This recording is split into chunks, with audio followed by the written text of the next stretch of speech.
年夜饭的第12道菜，红烧鲍鱼，寓意2025年一夜暴富。老马，今天吃点啥呀？今天做年夜饭的第12道菜，红烧鲍鱼。鲍鱼先给它清洗一下，用牙刷或者是刷子给上面的黑膜都给刷掉。看看现在多黑，把这黑膜都给它刷掉，刷到这种程度就可以了。然后找一个勺子，把鲍鱼的肉取下来，朝它下面一挖就下来了。把内脏全部摘掉，前面这个鲍鱼这个嘴给它摘掉，就好了。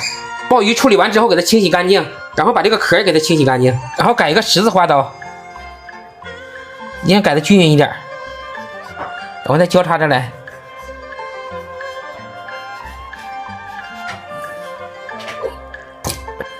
然后再切点葱和姜，起锅烧水，水开下鲍鱼焯一下。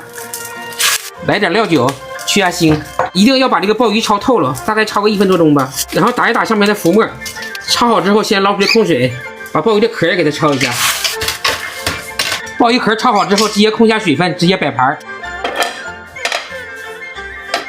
起锅烧油，下大块葱姜，爆出香味儿，然后来一点蚝油，再来一点生抽，爆一下，加水，调味来少许的白糖和鸡精，盐来一点点就可以。再来一点老抽调个颜色，然后下鲍鱼，盖上锅盖，小火焖5分钟。时间到了，先关火，然后用熨斗捞出里边的料渣，大火把汁儿烧开，然后用淀粉勾下芡，勾到这种比较粘稠的程度就可以了，然后浇在鲍鱼上就可以了。